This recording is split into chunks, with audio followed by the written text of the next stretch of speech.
You are listening to Unscripted Moments, a podcast about propaganda. Welcome to the 8th episode of the miniseries on A Catastrophic Break with Consensus Reality, the record featuring Chris Hanna and friends. On this episode, Chris and I discuss Open Hostility, originally by Razor. We go into his history of being a fan of Razor, why this song was selected, and then we welcome back James Burton and Jahmeel Russell, who played drums and bass on the song, to hear about their experiences with this tune. Thanks so much for listening.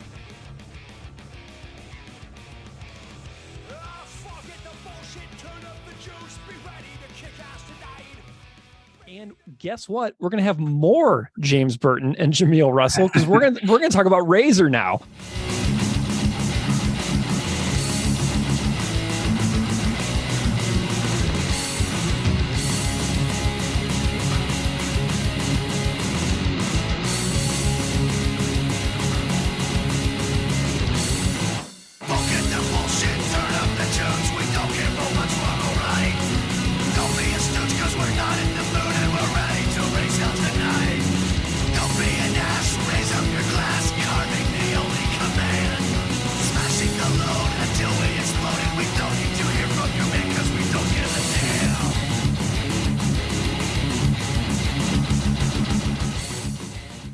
Open Hostility. Chris, tell me about Razor, and then tell me about why you picked Open Hostility as a tune to adapt for Catastrophic Break.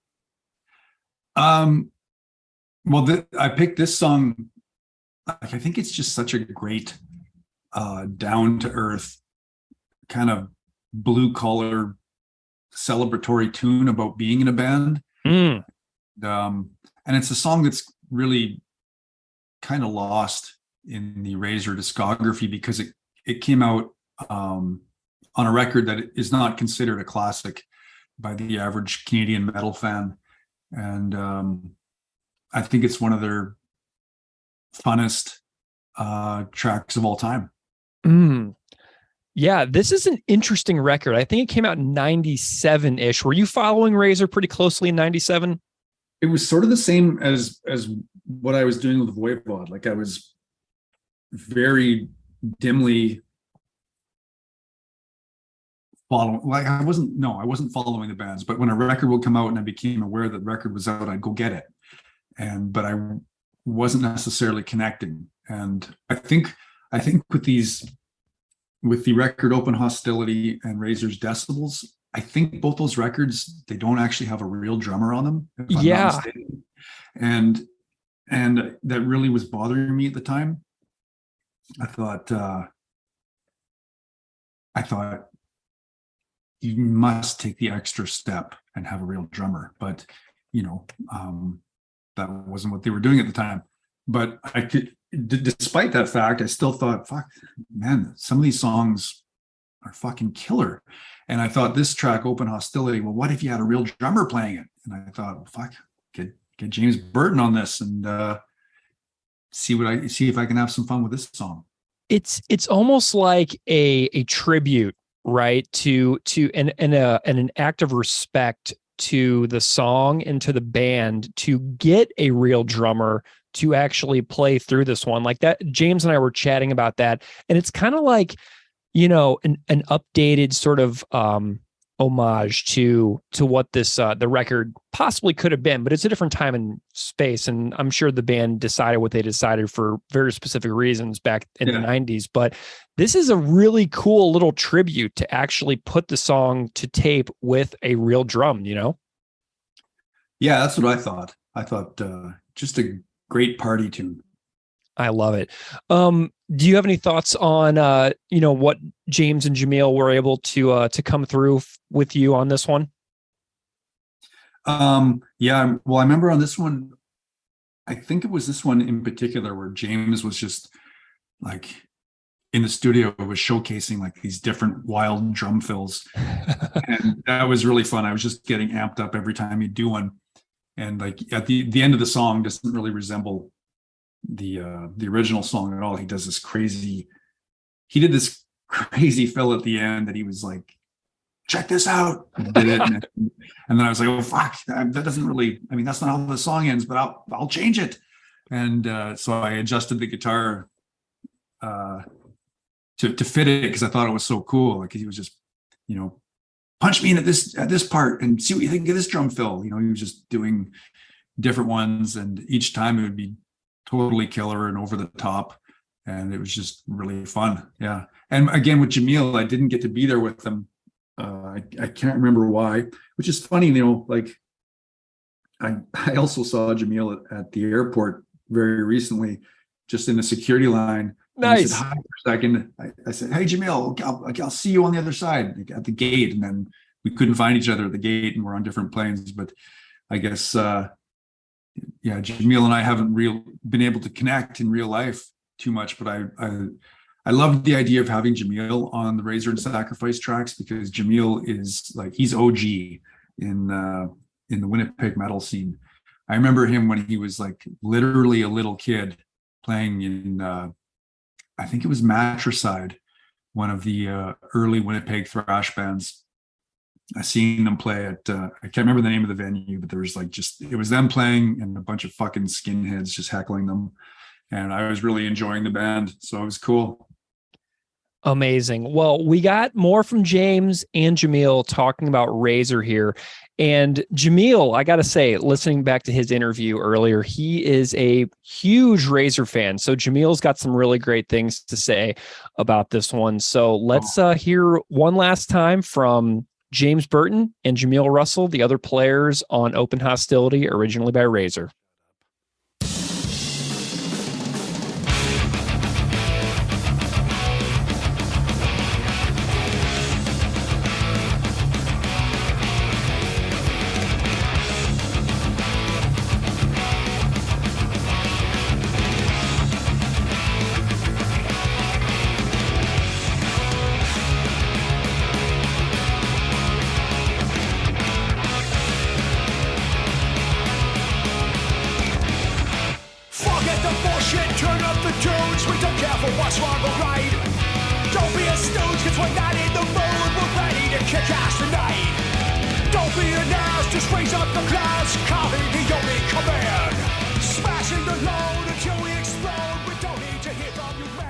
Okay, so did you record the Razor song also in the same sessions as the Sacrifice song? Yeah. Okay, let's chat about Razor. You also did Open Hostility from Razor's Decibels LP from 1997. As a drummer, I'm very, very curious on your thoughts about the original 1997 version, because Chris notes on his Patreon blog entry about this recording that he's like, yeah, to my ears, it's pretty clearly a drum machine. So I'm curious what your thoughts were when you were hearing this one and thinking about it. Yeah, when I heard that one, I was like, okay, this is just a drum machine that's going on here. And I might have realized that midway through the song. But the programming of the drum parts were pretty cool, man. And they're, the between the snare and the bass drum to kind of to separate the verses and stuff like that. I was like, hell yeah, this is great. And thinking about that song when I was practicing it, that was a cool one, because if I'm going to jimify anything, it's going to be I'm going to jimify a drum machine. That's sure. I can certainly elaborate on this one a little bit. So that was a really fun song to play, because I could open up and branch out from the simplicity of the drum programming. So yeah, that one was really cool. That was a lot of fun. And I think I might have spent, even though I needed to practice a hell of a lot for In Defiance, I think I might have spent the most time on that one, because I wanted to make that song, the drum part, my own, I guess, and didn't want to have some shitty parts in there. So yeah. And I was wondering, like, were there any things that are impossible to replicate as like a human being versus a programmed drum machine? Like, did you run into any things that like weren't playable that you were like, oh, I'm totally going to switch that because it just doesn't work? In that song, no. I not that I can remember.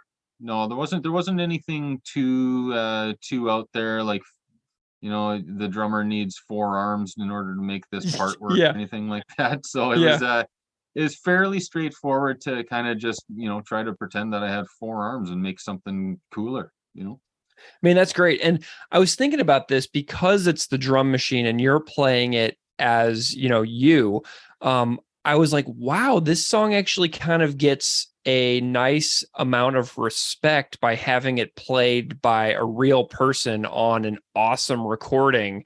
Even though it's like all these years later, like having it performed by you is almost like kind of like one of the nicest things that can ever be done for a song like that. You know what I mean? It kind of brings it to, it's just a form of respect to the song, I think, to have like a person play it, does that make sense?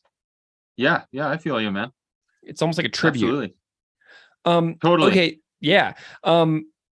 What were there any like snags or anything that you ran into or any interesting stories when you were like doing your takes for this particular one in the studio that stand out in your memory?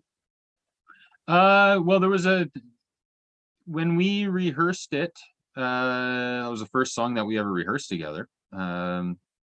There was a couple parts at the ending he wanted to go da da da da da, which isn't the same as what's going on the original track. So he wanted to, throw some propagandy style into it.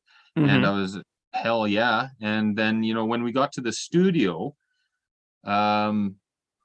there's that section where that almost like a bridge section where there's just space, and there's that rhythmic pattern.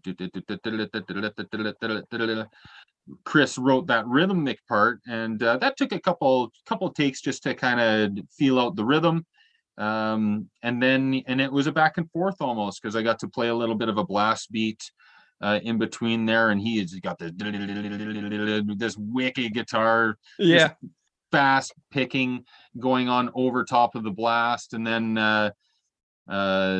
just going back and forth. You're almost trading fours at that point where you're doing solo, but miniature, not flashy or anything, but considering it's a back and forth kind of thing.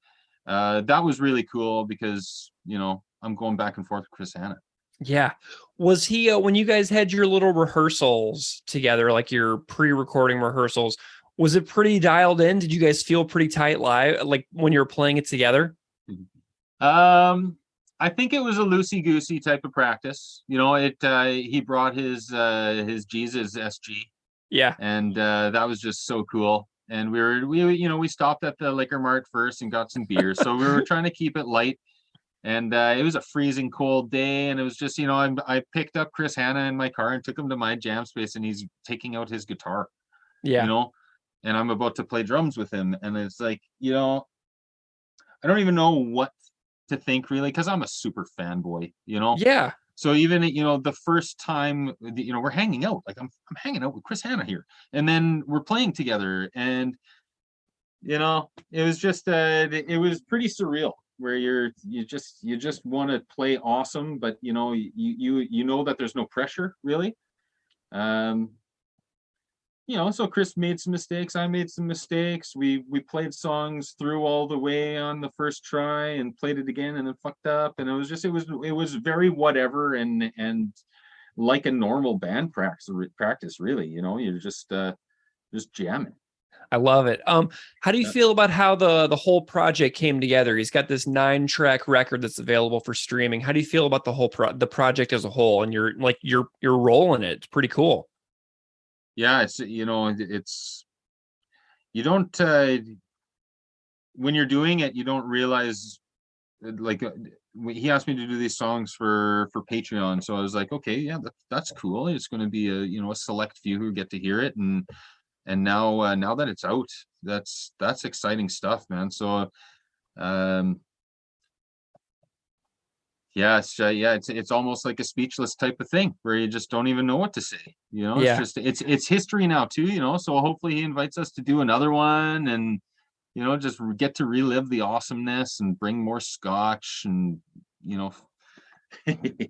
yeah, it's just such a cool, it's a cool concept. And I know another drummer, Darren Acorn, he got to play drums with Chris too, and he was a customer of mine at Long McQuaid, so I got to meet him through the store too. So it's just it's really cool that it's a bunch of local dudes getting to play with, the coolest local dude.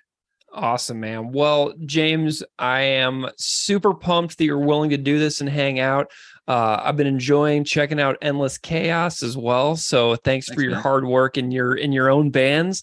But James Burton, thanks for hanging and chatting about these Sacrifice and Razor tunes with me and your times with Chris. It's just awesome to hear your stories and to preserve it for the record and let everybody else hear it too. So thank you so much for hanging out with me tonight. Oh, it's absolutely my pleasure. Thanks a lot, Greg.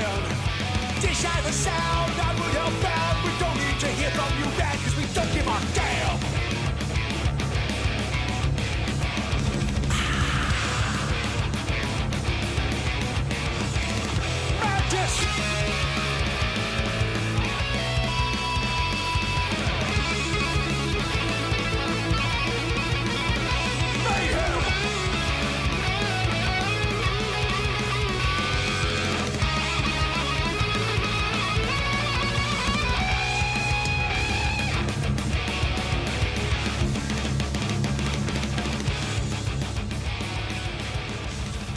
All right, that was one of the things, Yeah. All right, Jahmeel, let's talk about the third track that you played on, which is Razor's Open Hostility from their 1997 album Decibels. And you said you did not record this during the same sessions that you did the Sacrifice ones, right? This one came later. No, I think I actually did record it during the same session. I hope I'm not remembering this incorrectly, but I'm pretty sure we did all three songs like bang, bang, bang. Interesting. And then there was I did go back into the studio and retrack something. There was something that wasn't quite right. It might have been the Razor song, or maybe one section of one of the Sacrifice songs. I'm sorry, I can't remember specifically. But I think all in all, the entire session was like literally two sessions in a studio, indoor studio. So awesome. Well, I want to know about your fandom of Razor as a band and any thoughts that you may have just like on that band and like a big picture of your musical life. Okay, so Razor's, I probably heard them around the same time that I heard Sacrifice. And it's sort of strange for me to say this right now, but I wasn't super into them when I first heard them. Mm-hmm. I don't know why. I just wasn't like, I saw the video. I remember seeing the video for Evil Invaders, and just being like, yeah, but it didn't strike me the same way. Right. And then a little bit later on, I guess when Shotgun Justice came out, I kind of dug it, but again, I never actually went out and bought the record. So I never had an attachment to them the same way until maybe 10 years ago or something. I don't know. I got a copy of Violent Restitution, and I was so utterly blown away by that record. Nice. I would pretty much say it's like if Canada has an equivalent to Slayer's Rain and Blood, that record is it. It's probably one of the most intense, vicious, violent thrash metal records ever recorded, period. Nice. Yeah. And I think Razor never got enough credit back in the day. Not even from me, apparently. I somehow didn't clue into how great of a band they were, when I was a kid. And now, Jesus, man, I'll tell anyone, like, if you haven't heard Violent Restitution and you like thrash or just metal in general, you need to listen to that record. It's phenomenal. Like, it's like all the things I just said about it. Yeah. Well, and I actually, Propaganda clearly has loved Razor for a long time because they actually made a shirt out of the Razor logo where they made the Propaganda kind of logo, like going off of like an homage to the Razor logo. So that's really cool to see as well. People actually own that shirt. It says vegan invaders on it as well. Of course it does. Yeah. And I think that somebody from Razor was actually at the Guelph show back in May of 2022. I was at the show, and I think that Todd mentioned that somebody from Razor was actually at the show. So that was kind of cool as well. Wow. Yeah. Very cool. How do you feel about the record Decibels from 1997? So this was a weird one for me because, so I'm already like, now I'm like, yes, I love Razor. And I own like 3 other records. I got Evil Invaders, Shotgun Justice, and Violent Restitution. I need to get some more of them. But Decibels was a record. I never heard it back in the day. So when Chris said Razor, at first I was like, okay, it's going to be like one of these old songs. And then, it was Open Hostility. So I didn't know the song and I didn't know that record. And when I listened to it, I was like, wow, it's kind of different from the old Razor. I mean, I guess it's all old now because that's kind of older now. But in terms of their catalog, it was like the newest, it's the last record that they put out. So, and it's got this real different vibe. Like, it sounds like the guitars are more tuned down. I know we tuned down on that recording. So I think it's the same tuning as the Razor, the studio version. And then, their version, it's a drum machine. It's like, it's I don't know. It's kind of like a pretty fun song. But yeah, not my favorite for Razor, Yeah. Well, Chris has some notes about it on his Patreon blog entry where he says everything about the record this track appeared on screamed low budget, from the crappy photoshopped cover to the recording of the drums, which to my ears clearly sound like a drum machine, despite giving Rick credit on the liner notes. So apparently this was kind of something that he picked up on as well. Is just kind of like the not the peak of the mountain for Razor. Yeah, I never got a chance to ask him why he picked that particular song. It's it's interesting, but Yeah.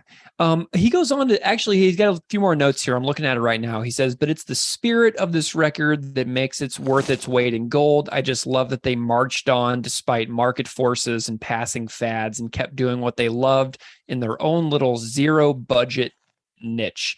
So it kind of feels like maybe they were just kind of like almost an overlooked or forgotten band in 1997. And that even though not as many people seem to be caring about what they were doing on like a commercial level, that they kind of kept going regardless and just kind of made a record that they wanted to make at the time, For sure. I mean, the funny thing about Razor is it always seemed like they had a chip on their shoulder, They had that song on Shotgun Justice called American Luck, which is basically like any talentless whatever band in the States can get a record deal, but we can't break into the States because we're Canadian. Yeah. Which is like, it's like, I don't know if that's true. Maybe you guys just need to like tour the States more or something. The band is clearly great. And maybe if more Americans heard you, they'd be like, oh, wait a minute, Razor is awesome. And now the funny thing is, it seems like that has happened in the States, because, Relapse like reissued a bunch of their records. Yeah. And they definitely, now they got a new record coming out after like 20 something years. And so people are more aware of them. I think their popularity has gotten greater, in the last bunch of years. And I think there's like a newfound respect for them. Yeah, which is deserved in my opinion.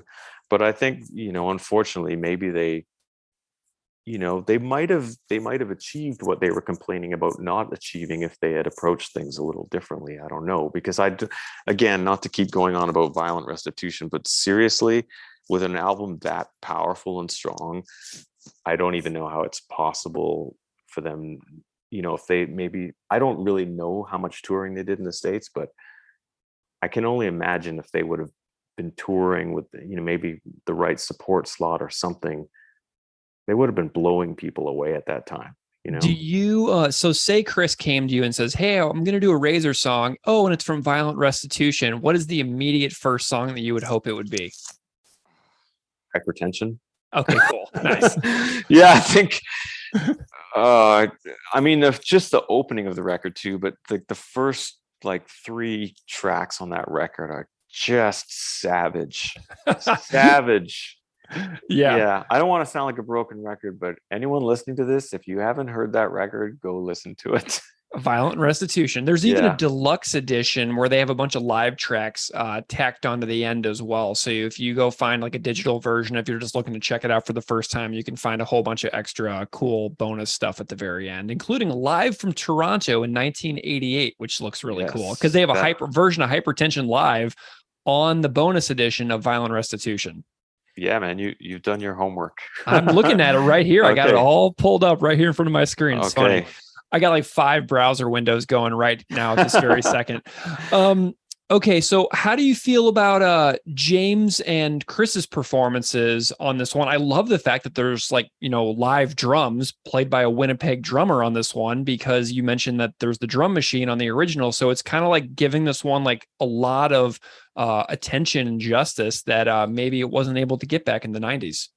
Oh, definitely. Yeah, I mean the drums on all 3 songs are fantastic. Yeah, they really are.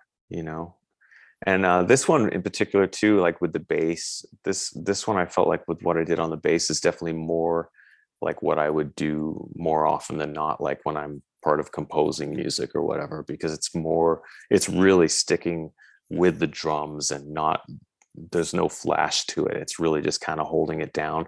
A lot of like pedaling on one note while Chris is kind of moving around on the guitar and stuff. And I'm not even positive that that's what the bass is doing on the studio version. I feel like of course I referenced that as much as I could, but I also kind of, like I told Chris I was going to do, if he was cool with it, was kind of put my own thing in there a little bit too, I love it. Well, how do you feel about the way the whole project turned out, and how does it feel to be a part of this kind of neat collection of tunes that everybody can go and check out now? I mean, for me, it's a total honor, man, to be asked by Chris to be part of it. And I'm really like thankful to him for asking me, and it's cool. Like I say, like after all these years of kind of knowing each other, to get to work on something with him, just really cool.